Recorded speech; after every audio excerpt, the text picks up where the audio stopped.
Hello നമസ്കാരം, എല്ലാവർക്കും നമ്മുടെ പുതിയൊരു വീഡിയോയിലേക്ക് സ്വാഗതം. നമ്മളിന്ന് ടാലിയിൽ ഇൻട്രസ്റ്റ് കാൽക്കുലേഷനെ കുറിച്ചിട്ടാണ് പറയാൻ പോകുന്നത്. അതിനു മുന്നേ എല്ലാവരുടെ അടുത്തും ചെറിയൊരു റിക്വസ്റ്റ്, നമ്മുടെ ചാനൽ ആദ്യമായിട്ടാണ് കാണുന്നതെങ്കിൽ എല്ലാവരും ഒന്ന് സബ്സ്ക്രൈബ് ചെയ്യണേ. അപ്പോൾ നമുക്ക് വീഡിയോ നോക്കാം. നമ്മൾ ഇൻട്രസ്റ്റ് കാൽക്കുലേഷൻ പറയുന്നത് ഡെപ്റ്റേഴ്സിൻ്റെയും ക്രെഡിറ്റേഴ്സിൻ്റെയും മേലിൽ കാൽക്കുലേറ്റ് ചെയ്യുന്നതിനെയാണ് നമ്മളിവിടെ ചെയ്യാൻ പോകുന്നത്.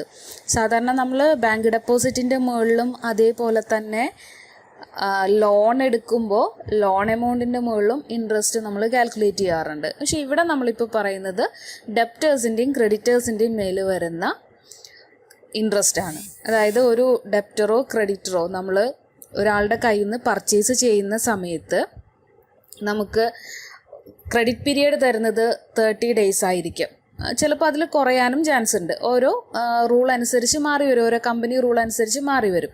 അപ്പോൾ 30 days ആണ് നമുക്ക് ക്രെഡിറ്റ് പീരിയഡ് തരുന്നത്. അങ്ങനെയാണെങ്കിൽ 30 days കഴിഞ്ഞിട്ടും നമ്മൾ പേയ്മെൻറ്റ് കൊടുത്തിട്ടില്ലെങ്കിൽ അവർ നമ്മൾ കൊടുക്കുന്ന എമൗണ്ടിൻ്റെ കൂടെ ഒരു ഇൻട്രസ്റ്റും കൂടെ കാൽക്കുലേറ്റ് ചെയ്യും. അത് നമുക്കും ചെയ്യാം. നമ്മുടെ കമ്പനിയിൽ നിന്ന് നമ്മൾ സെയിൽ ചെയ്ത് കഴിഞ്ഞതിന് ശേഷം അവർക്ക് നമ്മൾ ക്രെഡിറ്റ് പീരിയഡ് 30 days കൊടുത്തു. പക്ഷേ അവർ 30 days കഴിഞ്ഞിട്ട് നമുക്ക് പേയ്മെൻറ്റ് തന്നിട്ടില്ല. ഏകദേശം 30 days കഴിഞ്ഞ് വീണ്ടും ഒരു മാസം ആവാറായി. അങ്ങനെ വരുമ്പോൾ നമുക്ക് ആ പൈസ കിട്ടാതെ വരികയാണ്, ആ ക്യാഷ് കിട്ടാതെ വരികയാണ്. ആ സമയത്ത് നമ്മൾ അവരുടെ കയ്യിൽ നിന്ന് ഒരു ചെറിയ ശതമാനം ഇൻട്രസ്റ്റും കൂടെ കാൽക്കുലേറ്റ് ചെയ്ത് അത് നമ്മൾ ഈ എമൗണ്ടിൻ്റെ കൂടെ മേടിക്കും. അതാണ് നമ്മൾ ഇൻട്രസ്റ്റ് കാൽക്കുലേഷൻ എന്ന് പറയുന്ന ഈ ഒരു ഓപ്ഷൻ ഉപയോഗിച്ച് ചെയ്യാൻ പോകുന്നത്. അപ്പോൾ ആദ്യം നമുക്ക് കമ്പനി ക്രിയേറ്റ് ചെയ്യാം. കമ്പനി ക്രിയേറ്റ് ചെയ്തതിന് ശേഷം F11 ഫീച്ചേഴ്സ് എടുക്കുക. F11 ഫീച്ചേഴ്സിൽ വന്നിട്ട് അക്കൗണ്ടിങ് ഫീച്ചേഴ്സ് എടുക്കുക.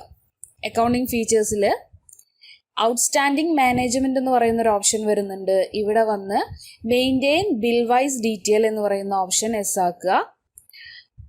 നോൺ ട്രേഡിംഗ് അക്കൗണ്ട് ആൾസോ എന്ന് പറയുന്നതും എസ് ആക്കി കൊടുക്കണം. അതിനുശേഷം ആക്ടിവേറ്റ് ഇൻട്രസ്റ്റ് കാൽക്കുലേഷൻ എസ് കൊടുക്കുക.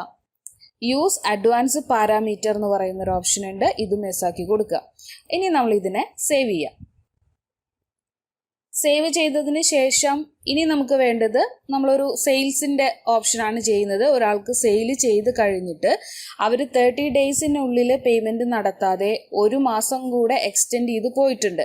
അപ്പോൾ അവരുടെ എമൗണ്ടിൽ നിന്ന് എത്ര പെർസെൻറ്റേജ് നമ്മൾ, അല്ലെങ്കിൽ ഇൻട്രസ്റ്റ് റേറ്റ് എത്രയാണ് വരിക എന്നുള്ളതാണ് കാൽക്കുലേറ്റ് ചെയ്യാൻ പോകണം. അപ്പോൾ നമുക്ക് 2 ലെഡ്ജറുകൾ ക്രിയേറ്റ് ചെയ്യാം. ഒന്ന് ഒരു സെയിൽസ് ലെഡ്ജറും നമ്മൾ ക്രിയേറ്റ് ചെയ്യുന്നുണ്ട്, അതേപോലെ തന്നെ ഒരു ഡെപ്റ്ററുടെ നെയിമും കൂടെ ക്രിയേറ്റ് ചെയ്യാം. അപ്പോൾ ആദ്യം അക്കൗണ്ട്സ് ഇൻഫോ എടുക്കുക. അക്കൗണ്ട്സ് ഇൻഫോയിൽ ലെഡ്ജേഴ്സ് എടുക്കുക.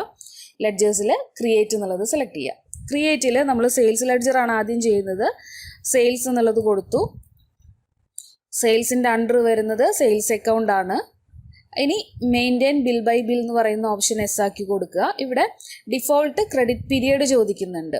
അപ്പോൾ ഞാൻ പറഞ്ഞു നേരത്തെ 13 days വരാറുണ്ട്, അതുപോലെ തന്നെ 14 days വരാറുണ്ട്.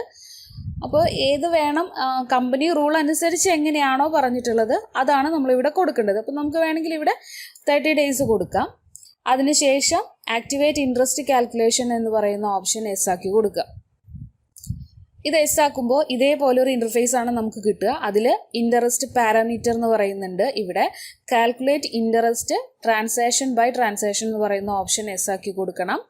Override parameter for each transaction എന്ന് പറയുന്ന ഓപ്ഷനും എസ് ആക്കി കൊടുക്കുക. താഴേക്ക് എൻട്രി ചെയ്യുക. റേറ്റ് ചോദിക്കുന്നുണ്ട്. എത്ര പെർസെൻറ്റേജ് ആണ് നമ്മൾ ഇൻട്രസ്റ്റ് കാൽക്കുലേറ്റ് ചെയ്യാൻ പോകുന്നത്, ആ പെർസെൻറ്റേജ് ഇവിടെ കൊടുക്കണം. ഇപ്പോൾ 12.5% കാണിക്കുന്നത്. ഇനി എൻട്രി ചെയ്യുക. ഇത് എത്ര ദിവസം വെച്ചിട്ടാണ് നമ്മൾ കാൽക്കുലേറ്റ് ചെയ്യണത് എന്നാണ് ചോദിക്കുന്നത്. ഇൻട്രസ്റ്റ് സ്റ്റൈല് അത് 30 days എന്നുള്ളത് കൊടുക്കുക. ഓൾ ബാലൻസ് വരുന്നുണ്ട്. അത് ഇൻട്രസ്റ്റ് ബാലൻസുകൾ ക്രെഡിറ്റ് ബാലൻസ് മാത്രമാണോ ഡെബിറ്റ് ബാലൻസ് മാത്രമാണോ അത് എല്ലാ ബാലൻസിനും വരുമോ എന്നുള്ളതാണ് ചോദിക്കുന്നത്. നമ്മളിപ്പോൾ ഇവിടെ ഓൾ ബാലൻസസ് എന്നുള്ളത് കൊടുക്കുക. അതിനുശേഷം അപ്ലിക്കബിലിറ്റി എന്നുള്ളത് ഓൾവേസ് കൊടുക്കുക. ഈ കാൽക്കുലേറ്റ് ഫ്രം എന്ന് പറയുന്ന ഓപ്ഷൻ നമ്മൾ ഇൻവോയ്സിനെ ബേസ് ചെയ്തിട്ടാണ് ചെയ്യുന്നത്. അപ്പോൾ due date of invoice reference എന്ന് പറയുന്ന ഈ ഒരു ഓപ്ഷൻ സെലക്ട് ചെയ്യണം. അതിനുശേഷം റൗണ്ടിങ് മെത്തേഡ് ചോദിക്കുന്നുണ്ട്, അത് നോർമൽ റൗണ്ടിങ് മെത്തേഡ് ആക്കി കൊടുക്കുക. ഇനി നമ്മളിതിൽ ലിമിറ്റ് 1 എന്നുള്ളത് കൊടുക്കുക. ഇനി ഇതിനെ നമുക്ക് സേവ് ചെയ്യാം. ഇതേപോലെ ഇനി നമ്മളൊരു പാർട്ടി നെയിമും കൂടെ ക്രിയേറ്റ് ചെയ്യണം. പാർട്ടി നെയിം കൊടുത്തു. സൺട്രി ഡെപ്റ്റർ ആണ് വരുന്നത്. സൺട്രി ഡെപ്റ്റേഴ്സ് സെലക്ട് ചെയ്തു. Maintain balance bill by bill എന്നുള്ളത് എസ് കൊടുക്കുക. ഇതേപോലെ ക്രെഡിറ്റ് പീരിയഡ് ചോദിക്കുന്നുണ്ട്, ക്രെഡിറ്റ് പീരിയഡ് കൊടുക്കുക. അതിനുശേഷം ആക്ടിവേറ്റ് ഇൻട്രസ്റ്റ് കാൽക്കുലേഷൻ എസ് കൊടുക്കുക. നേരത്തെ ചെയ്ത പോലെ തന്നെ ട്രാൻസാക്ഷൻ ബൈ ട്രാൻസാക്ഷൻ എസ് ആക്കി കൊടുക്കുക. പാരാമീറ്റർ എസ് ആക്കുക. താഴെ പെർസെൻറ്റേജ് കൊടുക്കുക. 30 ഡേ മന്ത് എന്നുള്ളത് സെലക്ട് ചെയ്യുക. ഓൾ ബാലൻസ് സെലക്ട് ചെയ്യാം. അപ്ലിക്കബിലിറ്റി ഓൾവേസ് കൊടുക്കുക.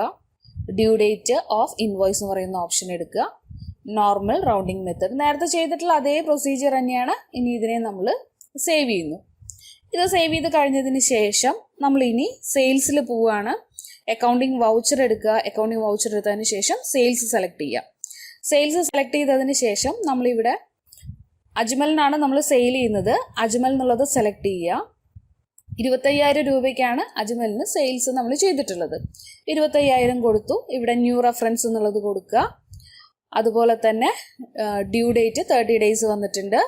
എമൗണ്ട് 25,000 ആണ്. അപ്പോൾ നമ്മളിവിടെ 30 ഡേയ്സ് കൊടുത്തിട്ടുണ്ട്. 1/4 നമ്മൾ സെയിൽ ചെയ്യുന്നത്. 13 ഡേയ്സ് ഡ്യൂ ഡേറ്റ് കൊടുത്തപ്പോൾ ഇവിടെ നമ്മൾ പീരിയഡ് കാണിക്കുന്നത് 1 മെയ് 2020. അതുവരെയാണ് നമ്മുടെ ക്രെഡിറ്റ് പീരിയഡ് വരുന്നത്, ഈ ഡേറ്റ് വരെ. അപ്പോൾ നമ്മൾ ഇതിനെ എൻ്റർ ചെയ്യുക. ഇൻട്രസ്റ്റ് പാരാമീറ്ററിൽ 12.5% വരും. എൻ്റർ ചെയ്ത് ഇവിടെ സെയിൽസ് സെലക്ട് ചെയ്യുക. ഇനി ഇത് നമ്മൾ സേവ് ചെയ്യുക. ഇപ്പം നമ്മളിതിനെ സേവ് ചെയ്ത് കഴിഞ്ഞു. ഇനി ഇൻട്രസ്റ്റ് കാൽക്കുലേറ്റ് ചെയ്ത് വരുന്നത് എവിടെയാണെന്ന് വെച്ചാൽ നമ്മൾ എസ്കേപ്പ് ചെയ്യുക. അതിനുശേഷം ഡിസ്പ്ലേ സെലക്ട് ചെയ്യുക. ഡിസ്പ്ലേയിൽ സ്റ്റേറ്റ്മെൻറ്റ് ഓഫ് അക്കൗണ്ട്സ് എന്ന് പറയുന്ന ഒരു ഓപ്ഷൻ ഉണ്ട്, അത് സെലക്ട് ചെയ്യുക. അതിനുശേഷം ഇൻട്രസ്റ്റ് കാൽക്കുലേഷൻ എന്ന് പറയുന്ന ഓപ്ഷൻ സെലക്ട് ചെയ്യുക. ഇനി അതിൽ ലെഡ്ജർ എന്നുള്ളത് സെലക്ട് ചെയ്യണം. ലെഡ്ജർ സെലക്ട് ചെയ്ത് നമ്മൾ സെയിൽസും പിന്നെ പാർട്ടി നെയിമും തന്നിട്ടുണ്ട്. ആ പാർട്ടി നെയിമാണ് നമ്മൾ എടുക്കുന്നത്. അജ്മൽ എന്ന് പറയുന്ന പാർട്ടി നെയിം നമ്മൾ സെലക്ട് ചെയ്യുമ്പോൾ ഈ ഒരു ഫോർമാറ്റിലായിരിക്കും വരുന്നുണ്ടാവുക. ഇനി നമ്മൾ ഓൾട്ട് F2 എടുക്കുക. ചേഞ്ച് പീരിയഡ് എന്ന് പറയുന്ന ഓപ്ഷൻ വരും. ഇവിടെ 1/4/2020 നമ്മൾ കൊടുത്തിട്ടുള്ളത്. ഇനി നമുക്കൊരു 2 മാസം കഴിഞ്ഞിട്ടാണ് പേയ്മെൻറ്റ് നമുക്ക് കിട്ടുന്നത്. അതുവരെ കിട്ടിയിട്ടില്ല. അപ്പം ഒരു 6-ലാണ് നമുക്ക് പേയ്മെൻറ്റ്. അപ്പോൾ 1/6 നമ്മൾ കൊടുക്കുകയാണ്. അപ്പോൾ 1/6 കൊടുക്കുമ്പോൾ നമുക്കിവിടെ ഡീറ്റെയിൽ വരും. ഇതാണ് നമ്മുടെ ഓപ്പണിംഗ് എമൗണ്ട്. പെൻഡിങ് എമൗണ്ട് ഇതാണ് ഉണ്ടായിരുന്നത്. അതിൽ ഇൻട്രസ്റ്റ് വന്നിട്ടുള്ളത് 3,229 രൂപ. ഇൻട്രസ്റ്റും കൂടെ കാൽക്കുലേറ്റ് ചെയ്തിട്ട് ആ എമൗണ്ട് ആയിരിക്കും നമ്മൾ പാർട്ടിയുടെ കയ്യിൽ നിന്ന് റിസീവ് ചെയ്യുന്നത്. അപ്പോൾ ഇങ്ങനെയാണ് ഇൻട്രസ്റ്റ് കാൽക്കുലേഷൻ നമ്മൾ ചെയ്യുന്നത്. ഡെപ്റ്റേഴ്സിൻ്റെ മുകളിലും ക്രെഡിറ്റേഴ്സിൻ്റെ മുകളിലും നമുക്ക് ഇൻട്രസ്റ്റ് കാൽക്കുലേഷൻ ചെയ്യാവുന്നതാണ്. അത് പെർസെൻറ്റേജിലും വ്യത്യാസം ഉണ്ടായിരിക്കും, അതുപോലെ തന്നെ ഡ്യൂ ഡേറ്റിലും വ്യത്യാസം ഉണ്ടായിരിക്കും. അതിനനുസരിച്ച് നമ്മൾ പെർസെൻറ്റേജും ഡ്യൂ ഡേറ്റും മാറ്റി കൊടുത്താൽ മതി. അപ്പോൾ ഓക്കെ, താങ്ക് യു.